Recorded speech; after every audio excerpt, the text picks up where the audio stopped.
And it's also fair to say that OpenSim is now supporting at least 3 companies that provide worlds in the same way as Linden Labs. Yeah. Because there are still people who would like to rent worlds, individuals or small organisations or schools or whatever. And as with lots of open source, if you download the server, there you are, you're on your own. And when we downloaded our server, it was a couple of interesting weeks before we actually had it up and running and doing what we wanted. So there are people who say, well, I'll just rent the expertise. And how do people use these virtual worlds? What's are the main kind of practical uses outside of kind of a form of gaming, as it were? People have been making attempts to use them in educational learning in various ways. Some people have used them in what I regard as a rather kind of boneheaded way, but this is not a universally held opinion. Some people are using them as a 21st century equivalent of distance learning. So you set up a virtual school, and there is a school, or a virtual university, and there is a classroom, and now your students can log on from home and attend, and I as the teacher can stand there and lecture. I say this is boneheaded because from my experience of it, I have yet to see that kind of activity carried out in a way that wouldn't be ever so much easier to carry out using Skype or TwitVisio or some other form of video conferencing. You were telling me that people have been complaining about dress code within... Yes, well, if you take this line of approach, then arguably you're working against everything that's going on in Second Life. People go in there to explore and play, and when I was saying earlier that there's large groups of people want to buy costumes and her and the like, they don't usually want to buy the stuff that you can go and buy in H&M or Next. They're in a virtual world. They can fly. They can dress they can change their body as easily as they can change their trousers. So there's no reason why they can't be dinosaurs or angels or robots. I've got this fantastic... It was causing a problem of dress code. Yes, well, but then this is the natural way to behave when you go into Second Life. You explore and say, oh, look at that. He's got a Transformer outfit. Yeah. I want what? And then, because it's a social world, you go up to... where did you get your Transformer outfit? And I say, over in Jim's shop on Paradise Island. Yeah. So the next time you turn up to the class as a Transformer, because why wouldn't you? And then... as I was telling you earlier, on the Second Life educational discussion lists, there are regular threads where teachers are saying, how do you enforce dress codes for your lessons? I had somebody turn up in a Transformers outfit last week, and it was very distracting for everybody. And when I asked him to take it off, he turned into a lizard. Now, it seems to me, as I said, that that if you find yourself in this position, you really ought to ask, have I got something wrong? Yes. Have I misunderstood something? Because to ask people to turn up in formal dress requirements and sit, because that's another aspect of it. Everybody I've ever seen goes into Second Life to do. It's not a medium for sitting. If I want to listen to you lecture, or if you want to listen to me lecture, we can do it like this. We can broadcast. It's radio or television, isn't it? Yes. I can broadcast live. Yes. But then you can just sit with a cup of tea watching it. By contrast, though, you were talking about metaphorical teaching exercises. Because as I say, if you look and what do people do when they go into Second Life, they do. Yeah. So when the example I was giving you earlier was that teaching online media, one of the things I was teaching a few years ago was an introduction to Photoshop course, Photoshop Foundations. And it so happens that most of the skills you have as learning outcomes for that course, by coincidence, are the skills you need to make clothes in Second Life. You need to understand about layers in Photoshop and channels, etc. So what I said was that There was also a tourism group. We have tourism students at Aracada. There was a tourism group who were doing a project inside Second Life. And the reason they were in there was because one of my beliefs is that the prime resource you can get educationally from Second Life is the other people. So I said to the tourism students, you've got to go in there and arrange a festival. And that means you have to go around, just like in real life, and figure out what these people do. What would cause them to come to our island on Saturday night?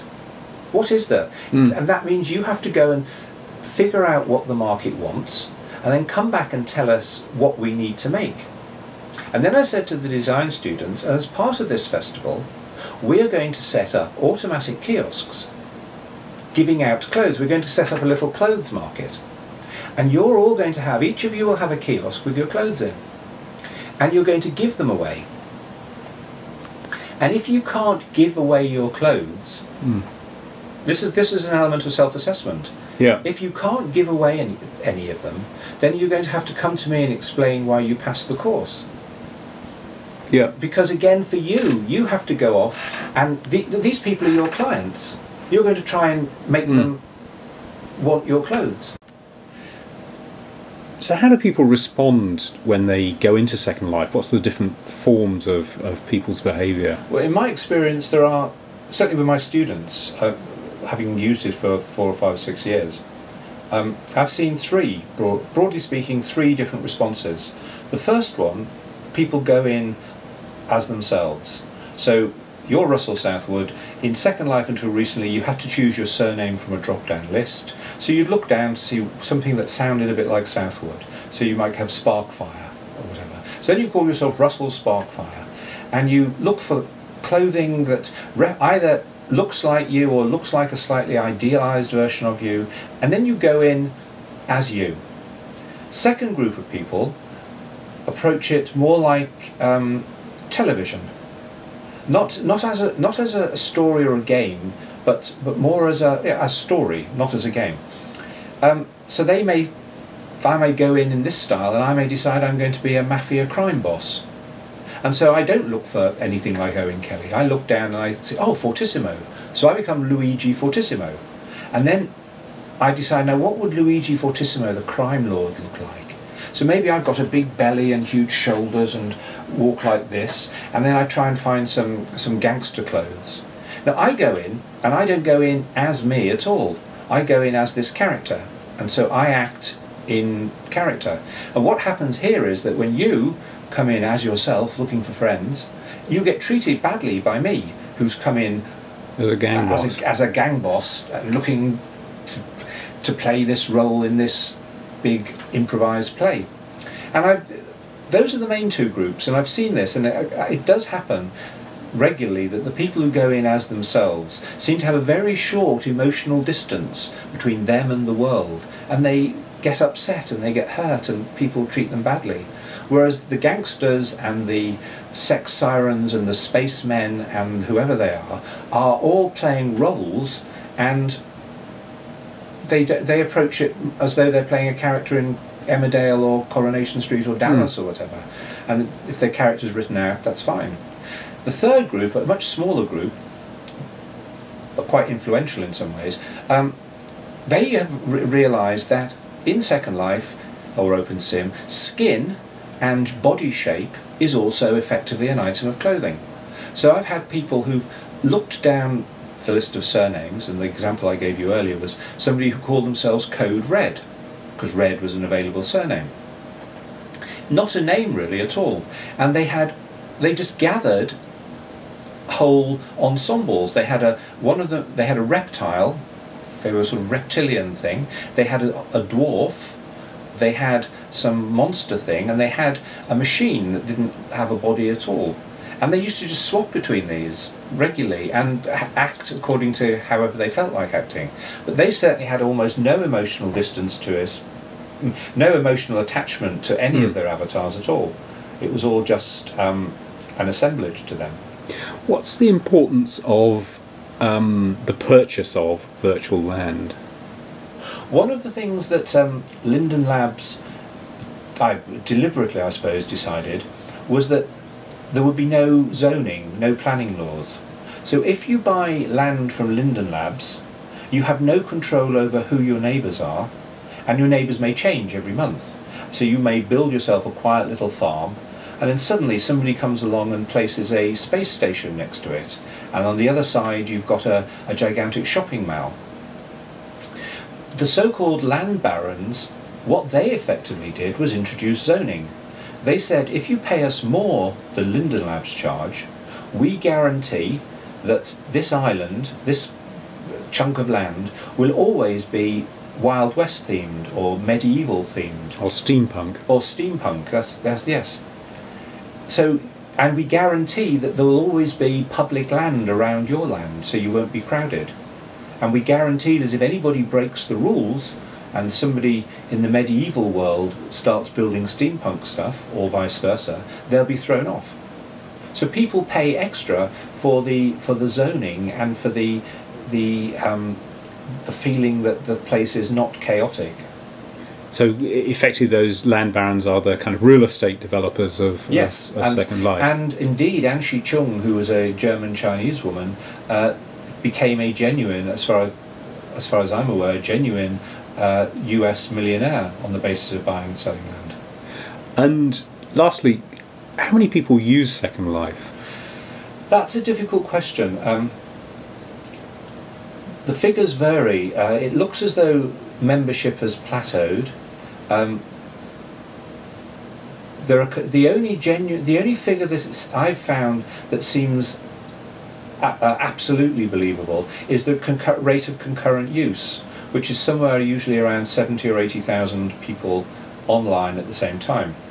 The actual membership figures, it's never clear how many of these people use it. It's very easy to start a free account. Yes. It's very easy to start 5 free accounts. Yeah. Many people have multiple so-called alts, alternative avatars. There are lots of reasons for that. If you build something, you may want to come in as a user to see what you've built not from a developer perspective. So quite a lot of people have 2 or 3 accounts, free accounts. So therefore the figures for total membership are somewhat opaque and open to interpretation. But my understanding is there are about 70 to 80,000 people on there. And how many members do they claim on that sort of broader basis of accounts? Several million. Yeah. Owen, thanks for talking to me today.